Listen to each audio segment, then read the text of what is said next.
हमारे चैनल भारत के निचोड़ में आपका स्वागत है। दोस्तों नमस्कार। आज का वीडियो है महाराजा विक्रमादित्य का इतिहास है। आइए जानते हैं महाराजा विक्रमादित्य के पूरे इतिहास के बारे में। हम हमेशा सुनते आए हैं कि भारत एक समय सोने की चिड़िया कहलाता था, पर क्या आपको पता है कि भारत सोने की चिड़िया किस राजा के काल में कहलाया? क्या आपको पता है कि एक ऐसा राजा था जिसका साम्राज्य अरब से लेकर टर्की तक फैला हुआ था? क्या आपको पता है कि किस राजा के शासनकाल में विक्रम संवत की शुरुआत हुई? किस हिंदू राजा ने लगभग पूरे विश्व पर राज किया? ईसा मसीह के समय में कौन सा राजा भारत में राज्य करता था? किस राजा ने अरब में मक्केश्वर, जिसे अब मक्का कहते हैं, का निर्माण करवाया? किस राजा के शासनकाल में धन्वंतरी, कालिदास और वराहमिहिर जैसे विद्वान थे? इन सारे प्रश्न का उत्तर एक ही है, सम्राट विक्रमादित्य। उस वक्त भारत में प्रति व्यक्ति की जीडीपी 1305 अमेरिकी डॉलर थी, तुलनात्मक रूप से, जो कि उस समय अमेरिका, जापान, चीन और ब्रिटेन से भी अधिक थी, और यही अकूत संपदा ही भारत में विदेशी आक्रमण का कारण बनी। विक्रमादित्य का जन्म सम्राट विक्रमादित्य का जन्म 101 ईसा पूर्व हुआ था और इन्होंने लगभग 100 वर्ष तक राज किया। महाराजा विक्रमादित्य का वर्णन स्कंद पुराण और भविष्य पुराण में भी मिलता है। उज्जैन के राजा थे गंधर्व सेन, जिनकी 3 संतानें थी। सबसे बड़ी लड़की मैनावती, उससे छोटा लड़का भृतहरि और सबसे छोटा विक्रमादित्य। यीशु मसीह राजा विक्रमादित्य के ही समकालिक थे। राजा विक्रमादित्य का शासन अरब और मिस्र तक फैला हुआ था। प्राचीन अरब साहित्य में भी विक्रमादित्य का वर्णन मिलता है। विक्रमादित्य प्राचीन भारतीय नगरी उज्जैन के राजा थे और वो पूरे विश्व में अपनी उदारता, ज्ञान और वीरता के लिए प्रसिद्ध थे। इन्होंने शकों को हराया था। नेपाली राजवंशवाली के अनुसार नेपाल के राजा अंशुवर्मन के समय में राजा विक्रमादित्य के नेपाल यात्रा का भी उल्लेख है। राजा विक्रमादित्य के बाद में कई राजाओं ने ये उपाधि रख ली और ये बहुत ही सम्मान की उपाधि मानी जाती थी, जैसे श्री हर्ष, शूद्रक, हल, चंद्रगुप्त द्वितीय, शिलादित्य, यशोवर्धन आदि ने विक्रमादित्य की उपाधि धारण की। विक्रम संवत का आरंभ भी राजा विक्रमादित्य ने 57 ईसा पूर्व शुरू किया। विक्रमादित्य का राज्य आज से 2078 साल पहले संपूर्ण विश्व पर एक हिंदू चक्रवर्ती क्षत्रिय सम्राट विक्रमादित्य का शासन था। आप विक्रमादित्य के शासन काल का नक्शा देखकर ही उनके शासन काल की भव्यता का अंदाजा लगा सकते हैं। आज का पूरा Bharat, Pakistan, Afghanistan, Tajikistan, Uzbekistan, Kazakhstan, तुर्की, Africa, Arab, Nepal, Thailand, Indonesia, Cambodia, Sri Lanka, चीन और रोम तक राजा विक्रमादित्य का राज्य फैला हुआ था। उन्होंने रोम के राजा और शक राजाओं को मिलाकर 95 देश जीते। लोकतंत्र की शुरुआत राजा विक्रमादित्य ने ही किया था।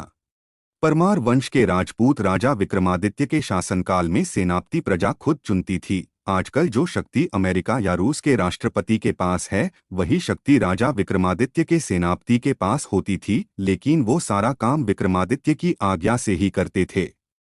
विक्रमादित्य ने खुद को राजा नहीं बल्कि प्रजा का सेवक घोषित कर रखा था। पहला शक राजा मास था। उसने ईसा की सदी से पूर्व गांधार को जीत लिया था। उसके बाद एजेस नाम का राजा ने गद्दी संभाली और उसने शक के राज्य को आगे बढ़ाकर पंजाब तक कर दिया। शक राजा गवर्नर प्रणाली से राज्य चलाते थे। इन्हीं शक राजाओं से प्रेरित गवर्नर क्षत्रप कहलाते थे। इन गवर्नरों ने तक्षशिला से मथुरा तक राज्य किया है। ये शक लोग विंध्याचल पार करके दक्षिण की ओर भी गए, इसीलिए विक्रमादित्य को मालवा और गुजरात के आसपास शकों, क्षत्रापों से लड़ना पड़ा। विक्रमादित्य ने इनको बुरी तरह हराया। विक्रमादित्य मालव राजपूत जाति से थे, जो आज परमार कहलाते हैं। इनका वर्णन हरिवंश पुराण में है। इनको चंद्रवंशी क्षत्रिय कहा जाता था। मालव वंश के लोगों ने महाभारत में कौरवों का साथ दिया था। अभी भी कुछ मल्लवंशी क्षत्रिय नेपाल की तराई में रहते हैं। विक्रमादित्य ने शकों, हूनों को मारकर अरब तक खदेड़ दिया और शकारी की उपाधि ग्रहण की। विक्रमादित्य ने अरब में मक्केश्वर महादेव की स्थापना की। अरब साहित्य और अरब इतिहास में इसका वर्णन है, हालांकि मुस्लिम शासकों ने बहुत जगह से उनका वर्णन हटा दिया है। ऐसा कहा जाता है कि अरब का वास्तविक नाम अरबस्तान है।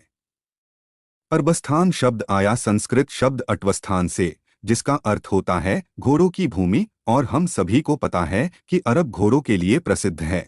विक्रमादित्य ने तत्कालीन रोमन सम्राट को बंदी बना लिया था तथा उनको उज्जैन लाकर यहाँ की सड़कों पर घुमाया था।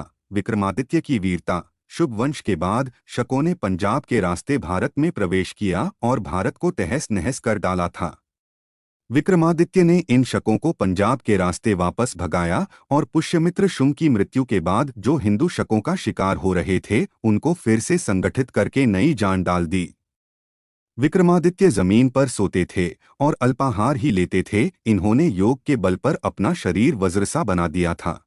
विक्रमादित्य की 5 पत्नियां थीं: मलायावती, मदनलेखा, पद्मिनी, चेल्ल और चिल्लम्हा देवी।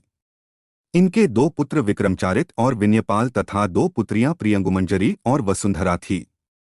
इनके सेनापति विक्रम शक्ति और चंद्र थे। भगवान श्री राम के बाद सबसे प्रभावशाली राजा विक्रमादित्य ही हुए हैं जिन्होंने भारत में राम राज की स्थापना की।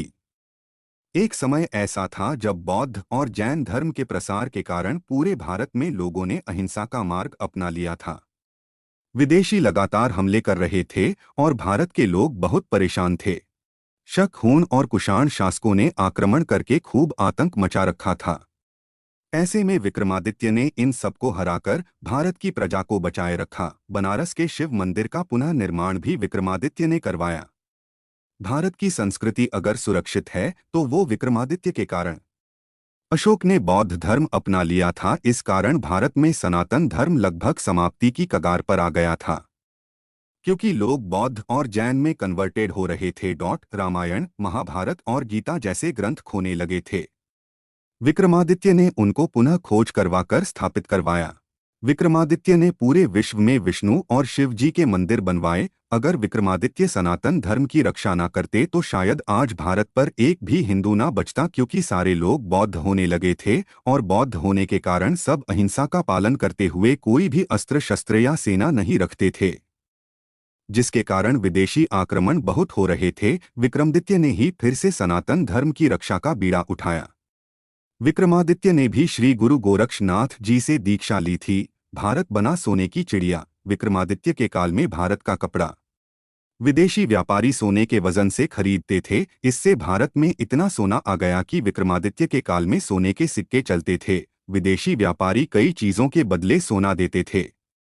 आप अंदाजा लगा सकते हैं कि पद्मनाभमान स्वामी के मंदिर का खजाना, कोहिनूर हीरा, मोर सिंघाहन आदि में कितना खजाना था। भारत हमेशा से कृषि प्रधान देश रहा है, तो अन्न की कमी नहीं थी। जो भी अधिक उत्पादन होता था उसे बाहर भेज दिया जाता था। भारत में अनेक खदानें थी जिससे हथियार, सिक्के और अन्य धातु बनाने में उपयोग में लाया जाता था। कैलेंडर भी विक्रमादित्य का स्थापित किया हुआ है। ज्योतिष गणना जैसे हिंदी संवत, वार, तिथियां, राशि, नक्षत्र, गोचर आदि उन्हीं के काल में अच्छी तरह उपयोग की गई। कालिदास, धन्वंतरी, वराहमिहिर जैसे विद्वान विक्रमादित्य के दरबार में थे। विक्रमादित्य का शासन और कार्य। विक्रमादित्य का शासन अरब तक था और रोमन के सम्राट से उनकी प्रतिद्वंद्विता चलती थी। विक्रमादित्य ने रोम के शासक जूलियस सीजर को हराकर उज्जैन की सड़कों पर घुमाया था, फिर उसे वापस छोड़ दिया था। जूलियस सीजर ने विक्रम संवत का प्रचलन रोक दिया था और यरूशलेम, मिस्र और अरब पर आक्रमण कर दिया था। रोमन ने अपनी इस हार को छुपाने के लिए इस घटना को इतिहास में बहुत घुमा फिराकर प्रस्तुत किया, जिसमें रोमानों ने बताया कि जलदस्यु ने सीजर का अपहरण कर लिया और बाद में जूलियस सीजर अपनी वीरता से वापस आने में सफल हुआ। रोमानों ने विक्रम संवत की नकल करके नया रोमन कैलेंडर भी बनाया, जिसको ईसाइयों ने यीशु के जन्म के बाद अपना लिया, जिसे हम आज ईसा पूर्व और ईसा बाद मानते हैं। विक्रमादित्य के समय में अरब में यमन, इराक आसुरी, ईरान में पारस्य और भारत में आर्य सभ्यता के लोग रहते थे।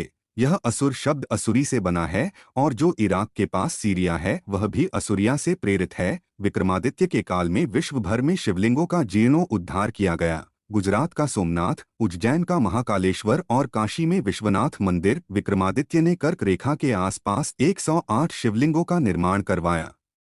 विक्रमादित्य ने ही नेपाल के पशुपतिनाथ, केदारनाथ, बद्रीनाथ मंदिरों को फिर से बनवाया। इसके लिए उन्होंने मौसम वैज्ञानिकों, खगोल वैज्ञानिक और वास्तुविदों से भरपूर मदद ली थी। बौद्ध, मुगल, अंग्रेज आदि के द्वारा नष्ट करने के बाद भी भारत की संस्कृति के प्रमाण अन्य भाषाओं और प्राचीन जगहों पर मिल जाते हैं। हालांकि मुगलों और अंग्रेजों ने हमारी संस्कृति का 80% से भी ज्यादा प्रमाण नष्ट कर दिया था।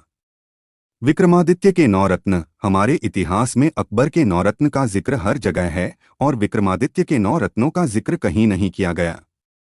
जबकि अकबर ने विक्रमादित्य की नकल की थी। आज भी बहुत से इतिहासकार मानते हैं कि अकबर के दरबार में कोई नौरत्न नहीं थे। वो सिर्फ मुगलों ने अकबर को महान बनाने के लिए इतिहास में लिख दिया। बहुत से इतिहासकार मानते हैं कि बीरबल नामक पात्र असली में नहीं था, वो सिर्फ मुगल द्वारा बनाया गया था और बीरबल का पात्र को चुराया गया था विजयनगर साम्राज्य के प्रकांड मंत्री तेनालीराम से।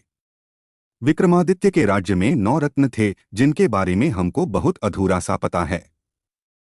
आपको बताते हैं वो 9 रत्न कौन कौन थे।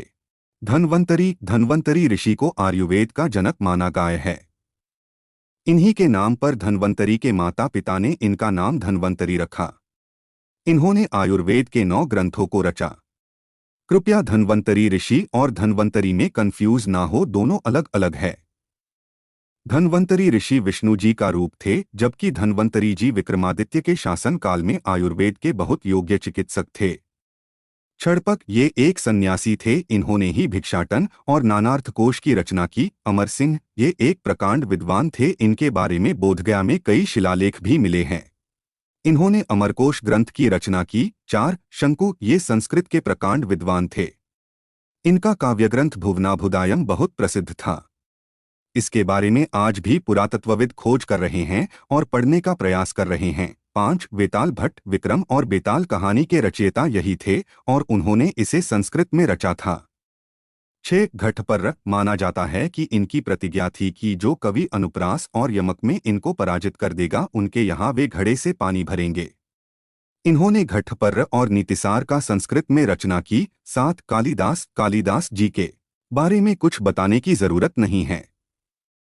माँ काली के दर्शन के कारण ही इनका नाम कालिदास पड़ा। इन्होंने बहुत से ग्रंथों अभिज्ञान शकुंतलम, विक्रमोर्वशीयम, रघुवंशम, कुमार संभव, मेघदूत, ऋतुसंहार और काव्यों की रचना की, जिसमें से शकुंतला उनकी सबसे प्रसिद्ध रचना मानी जाती है। 8 वराहमिहिर भारतीय ज्योतिष शास्त्र के प्रकांड विद्वान थे।